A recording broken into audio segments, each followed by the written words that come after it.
हिंदू धर्म के पुराणों में मार्कंडेय ऋषि का पुराण सबसे उत्तम और प्राचीनतम माना जाता है। इस पुराण में ऋग्वेद की भांति अग्नि, इंद्र, सूर्य आदि देवताओं पर विवेचन है और गृहस्थाश्रम, दिनचर्या, नित्य कर्म आदि की भी चर्चा है। भगवती की विस्तृत महिमा का परिचय देने वाले इस पुराण में दुर्गा सप्तशती की कथा एवं महात्म्य, हरिश्चंद्र की कथा, मदलासा चरित्र, अत्रि अनुसुईया की कथा, दत्तात्रेय चरित्र आदि अनेक सुंदर कथाओं का विस्तृत वर्णन है। हमारे धर्म के अनुसार मार्कंडेय ऋषि अमर है। 8 अमर लोगों में मार्कंडेय ऋषि का भी नाम आता है। इनके पिता मार्कंडू ऋषि थे। मार्कंडेय के चिरंजीवी बनने की कथा पद्म पुराण के उत्तरखंड में है। तो आइए चलते हैं इस कथा के बारे में।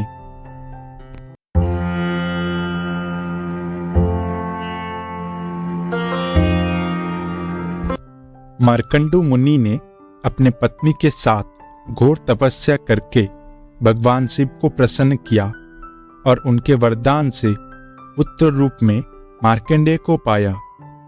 शिव ने मार्कंडू से पूछा था कि तुम्हें दीर्घ आयु वाला गुणहीन पुत्र चाहिए या अल्प बुद्धि वाला गुणवान पुत्र। तब मार्कंडू ने गुणवान पुत्र की कामना की। भगवान शिव ने मार्कंडेय की आयु 16 वर्ष निश्चित की थी। जब मार्कंडेय का 16वां वर्ष प्रारंभ हुआ तो पिता शोक से भर गए। कारण पूछने पर जब पिता ने मार्कंडेय को अल्प आयु की कथा बताई, तब वे माता पिता की आज्ञा लेकर दक्षिण समुद्र के तट पर गए और एक शिवलिंग स्थापित कर आराधना में जुट गए। तय समय पर यमराज उनके प्राण हरने आ पहुंचे। तब मार्कंडेय ने कहा कि मैं शिवजी का महामृत्युंजय स्तोत्र का स्तवन कर रहा हूं, इससे पूरा कर लूं, तब तक ठहर जाओ। मगर काल नहीं माना और बलपूर्वक मार्कंडेय को ग्रासना चाहा। ठीक उसी समय शिवलिंग से महादेव प्रकट हुए और हुंकार भरकर मेघ के समान गर्जना करते हुए काल की छाती पर चरण से प्रहार किया। इसी घटना के बाद शिवजी का नाम कालांतक पड़ा, क्योंकि उन्होंने काल का अंत कर न केवल मार्कंडेय के प्राणों की रक्षा की, बल्कि उनकी भक्ति से प्रसन्न होकर उन्हें सदा सर्वदा के लिए काल मुक्त भी कर दिया। गायत्री मंत्र की भांति महामृत्युंजय मंत्र भी अत्यंत महिमावान एवं प्रभावी है। महामृत्युंजय मंत्र मरणास्त्र व्यक्ति की मृत्यु से रक्षा करने में कारागार माना जाता है। महत्वपूर्ण है कि यह मंत्र सबसे पहले ऋग्वेद के 7वें मंडल के 59वें सूक्त में आया है। रुद्र देवता के प्रति ऋषि वशिष्ठ द्वारा छंद में कृत यह इस सूक्त का 12वां मंत्र है, जो बाद में यजुर्वेद से होते हुए अन्यत्र पहुंचा। मगर लोक विश्वास है कि महामृत्युंजय मंत्र की रचना मार्कंडेय ने ही की और इसी के बल पर स्वयं को मृत्यु से बचाकर चिर जीवन पाया। इसीलिए प्रयोजनों को जीवनदान से निमित्त लोग इसका जाप करते हैं। जबकि सच यह है कि मार्कंडेय इसके रचयिता नहीं है, केवल जाप करता है। हालांकि पद्म पुराण के अनुसार मार्कंडेय ने जिस महामृत्युंजय स्तोत्र का पाठ किया था वो ओम त्र्यंबकम यजामहे ना होकर दूसरा था, स्वयं मार्कंडेय रचित था। वैसे भी महामृत्युंजय मंत्र इसीलिए मार्कंडेय रचित नहीं है क्योंकि मार्कंडेय वैदिक काल में नहीं थे। उनकी उपस्थिति पुराण काल में है और वे पुराणों वे महाकाव्य के परम सम्मानित महामुनि है। रामायण में भी ऋषि मार्कंडेय का वर्णन आता है। आदि काव्य वाल्मीकि रामायण के अनुसार ऋषि मार्कंडेय महाराज दशरथ के यज्ञ भी करते थे और भगवान श्री राम के विवाह में बाराती बन मिथिला गए थे। गुरु वशिष्ठ, वामदेव, जावाली, दीर्घजीवी मार्कंडेय तथा कात्यमान सभी ब्रह्मर्षि थे और इनका रथ दशरथ के रथ के आगे आगे चलकर राम के विवाह में अयोध्या से मिथिला पहुंचा था। दशरथ की मृत्यु होने पर दूसरे दिन प्रातःकाल राजसभा पहुंचकर इन्होंने ही वशिष्ठ को दूसरा राजा नियुक्त करने का परामर्श भी दिया था। भगवान श्री राम के आमंत्रण पर ये उनकी सभा में पधारे थे और राम ने इनका सत्कार किया था। इतना ही नहीं, मार्कंडेय माता सीता के रसातल में प्रवेश के भी साक्षी बने थे। दोस्तों, वीडियो में आगे बढ़ने से पहले कृपया हमारे वीडियो को लाइक करके इस चैनल को सब्सक्राइब कर दीजिए।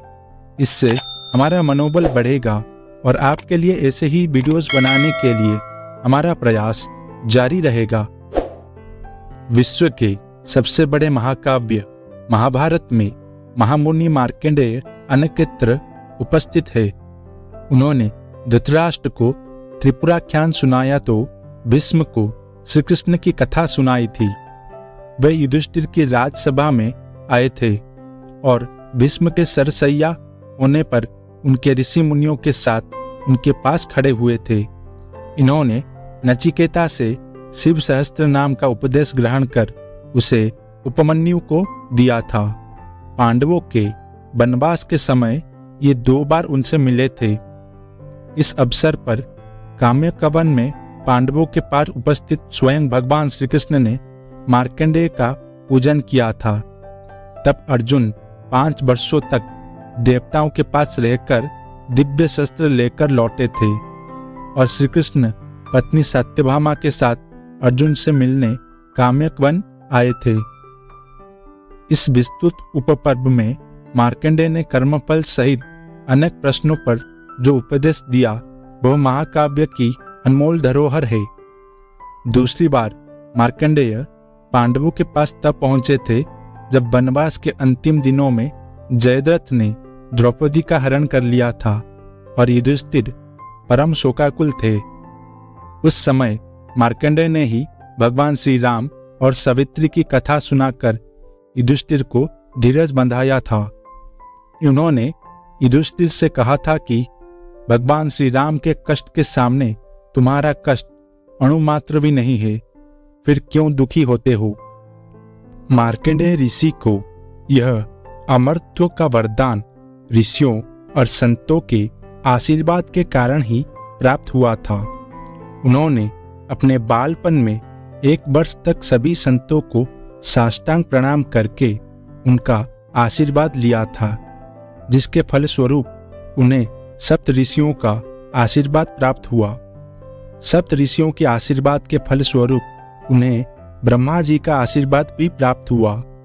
ब्रह्मा जी के आशीर्वाद के फलस्वरूप उन्हें भगवान शिव का आशीर्वाद प्राप्त हुआ और उन्हें अमरत्व का वरदान मिला।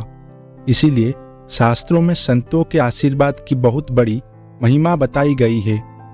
अधिकांश पुराणों में मार्कंडेय का सादर स्मरण किया गया है। स्वयं मार्कंडेय के नाम से एक मार्कंडेय पुराण है। इसमें व्रत, तीर्थ यात्रा और शांति पर श्लोक नहीं है, किंतु आश्रमों के कर्तव्य, राजधर्म, श्राद्ध, नरकों, कर्म विपाक, सदाचार और योग सहित भूगोल पर भी बहुत बातें हैं।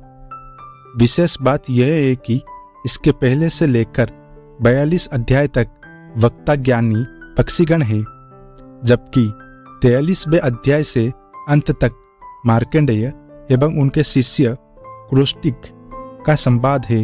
एक स्थान पर मार्कंडेय बड़ी सुंदर बात कहते हैं कि दुख का एकमात्र कारण है ये मेरा है, और केवल इससे दुख का अभाव हो जाता है कि ये मेरा नहीं है।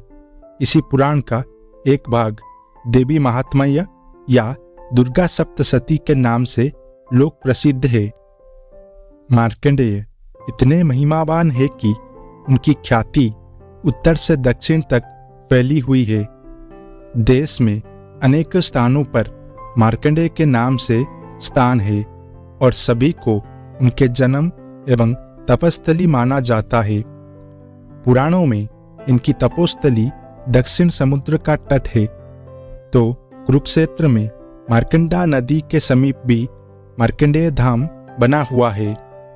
सत्य तो यह है कि मार्कंडेय का वास्तविक जन्म या तपस्थल अज्ञात है, लेकिन उनका व्यक्तित्व और कृतित्व सर्वज्ञात है।